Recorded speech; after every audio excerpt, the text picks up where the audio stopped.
Hello, everyone. Thank you for checking out this episode of Really Dicey. This is Manny, And I met. and we're here with John Houlihan, the writer of The Constellation of Alarion and Other Stories. Um, it is a collection of short science fiction stories by John Houlihan. John, how would you best describe this work? Well, I think you've got it kind of spot on there as just a collection of sci-fi stories, and I've I've always written I've written a lot, fair few books now, mainly sort of in Cthulhu mythos, cosmic horror, and historical kind of backgrounds. But I've always been a massive lover of sci-fi. It's one of my touchstone favourite genres, and I've written quite a few short stories over the years, and some have been featured in other collections, and I have had a number of original ones as well that didn't really find a home anywhere. So I thought, well, why not, put them all together into a new book and see if people like that too. So these stories, are they connected in any way? Are they like a shared universe, or? No, they're as I was saying, some of them were done for other anthologies, so they're a real mix of genres. Of the science fiction, so you've got kind of post-apocalyptic, there's space opera, there's near future, there's even contemporary kind of sci-fi, and it was just really a chance to kind of try something a bit different, stretch my wings a little bit in one of my favourite genres.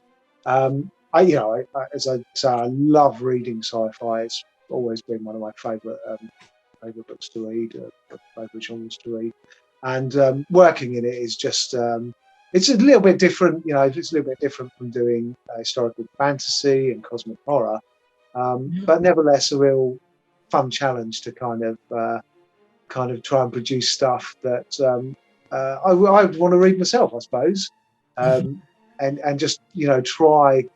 One of the things you always want to try and do as a writer, I think, is challenge yourself in new mediums and new genres. And I think it was just a good chance to explore a little part of that sci-fi side of myself. Great. So aside from science fiction, would you say there was a theme to these stories, an overarching theme, or are you just trying a whole bunch of different things? No, well, I tried a whole bunch of different things. A few of my guests would be kind of more military, yeah. I suppose a few of them would fall into the broad category of military fiction. There's one story called Trial by Combat, which is it's a sort of meditation on the nature of conflict and examines how people might fight wars of the future. Um, that's one kind of look at things. There's another one called Trigger, which is about this woman who's sent on a long mission, and she ends up orbiting her enemy's home planet, and she has a payload of missiles pointed at them, and she's just waiting for an order to unleash this payload, and she has been for nearly 5 years, but no orders ever come. And she has to just sort of watch them every day, and it's about kind of how the sacrifices she made to get to that point, and what she would do, what one might do in that kind of situation. I thought this was quite an interesting that's situation. You have this sword of Damocles over this entire this entire planet that has ruined your civilization, but she's enough of a soldier not to fire without orders until ... Read the story to find out. yeah, exactly. So there are a few military themed ones in there, but they're also ones that are, there's one about a woman who gets a robotic carer for her husband who's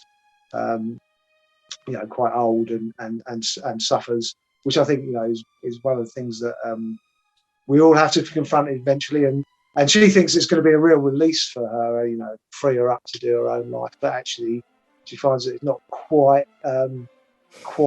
as freeing as she intended, and she ends up quite resenting this robot and the way that it's sort of taken over her function. So yeah, it's a real mix of stuff, really. I'd say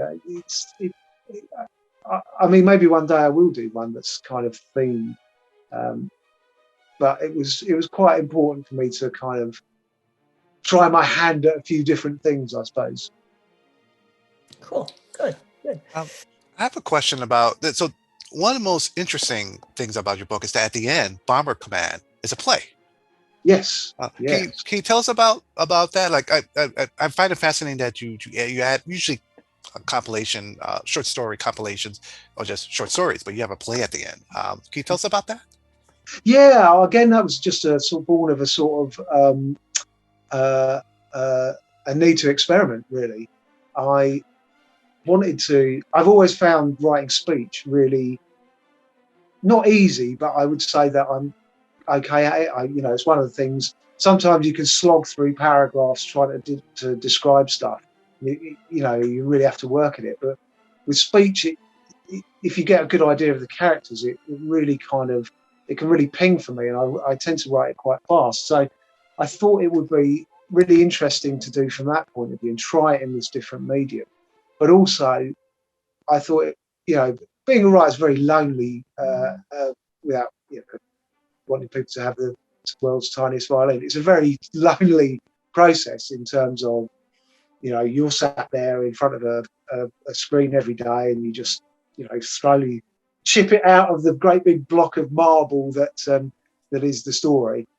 And I thought this would be an opportunity to actually work with other people. So get some actors to voice it and see what they thought, and actually make it more of a collaborative process. So it was A, hopefully trying to play to my dialogue strengths, B, try something new, and C, eventually, hopefully, um, get out there, get some actors, and see if we could actually make it into an audio play.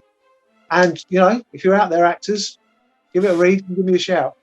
There you go. All right. Really interesting. Yeah, I think it'd be really interesting to do. So when you first gave us this book, and knowing what I knew of you so far, I expect this to be more, how should I say it, on the horror level. Because when you say sci-fi, sci-fi could be a large umbrella. So I wasn't sure it's going to be more like scarier than Ray Bradbury Yeah, or like Love, Death, and Robots. But yeah, but although there is action in your stories, I mean, Trial by Combat is a really good example of that. But it seems like these characters it's like these are explorations of characters' motivations. Like in Carers, the the main character is very jealous of the robot, and you kind of see, well, I don't want to spoil it too much, but it's almost like you kind of look at her motivations about why she's doing, especially toward the end. And yeah, Trial by Combat also, uh, the main character, I don't want to spoil it too much, but let's say she succeeds what she wants to do yeah, through virtual reality, but all she wants to do is just farm. That's it. yeah, This was that was not, so it's that what would you say these stories are about? An exploration of human motivations. yeah. I think that's a good point. Actually, I think it can be uh, writing in sort of cosmic horror and historical genres. You can neglect character a bit. It's more about the overarching uh, mystery or horror or something like that. But I think sci-fi is always fascinating. It gives you, they say fantasy is about the past and sci-fi is about the future, but I think sci-fi really can also hold up a mirror to the present, and it's a really interesting genre in which you can explore characters' motivations. You can take them to places that perhaps they wouldn't have in their normal life or what have you, or put them in situations that are interesting and unusual, and use that to explore what makes that character tick. And I think that's probably one of the yeah, I think that's probably actually, if there is a theme, maybe that is the theme of this collection is understanding characters in unusual situations. Mm. Great.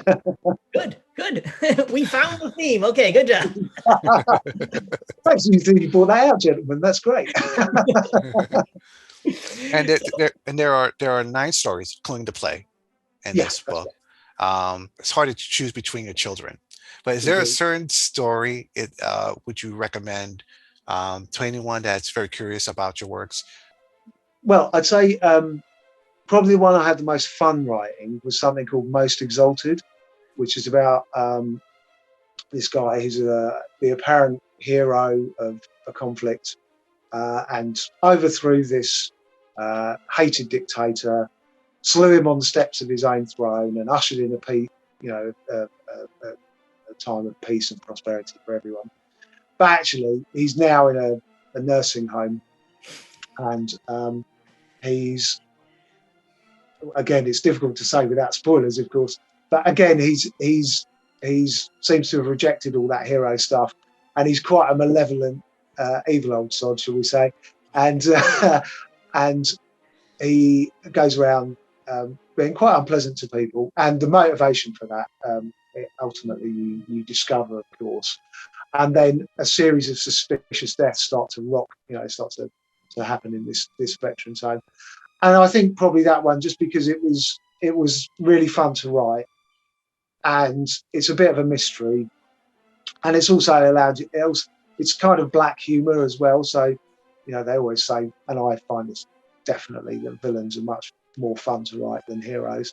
You can just have so much more fun pressing all these different characters' buttons and perhaps being evil in a way that you definitely wouldn't in real life. But yeah, I'd say that one, Most Exalted. That's the one that would I'd recommend if I had to recommend one. Okay. And then one last question. What would you say were your greatest inspirations in writing? Oh, I like reading has been and writing has been it's the most biggest part of my life, and I just about everyone I've read. I used to be a huge sci-fi fan well, I still am, but when I was when I was a kid, I just read sci-fi voraciously, and I could give you a list of the writer, Robert Sheckley, Robert Silverberg, Harry Harrison, Ian M. Banks. I could just go on for ages. All those classic sci-fi writers were huge inspirations to me. But then I studied English for my degree, and I'm a big Shakespearean fan, and I love classic literature as well, and I like real pulp. I'm just a really greedy reader. I steal from everyone like the best writers do. How accessible is this book? Can you find it at bookstores now or online Yeah, only? you can.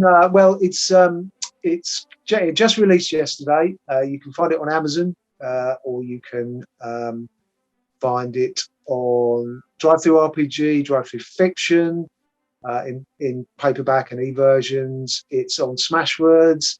You can order it through Smashwords. I think you can order it on Apple Books and through Barnes and Noble, or you can drop by my site, which is John John hyphen Houlihan Houlihan.net, and buy direct from me, and I'll be happy to sign copies and send them to you for the price. Right. Right. Excellent. Excellent. Well, we'll put all the links in the description below. Thank you everyone for viewing, and be safe out there. Get your shots. Have a great day.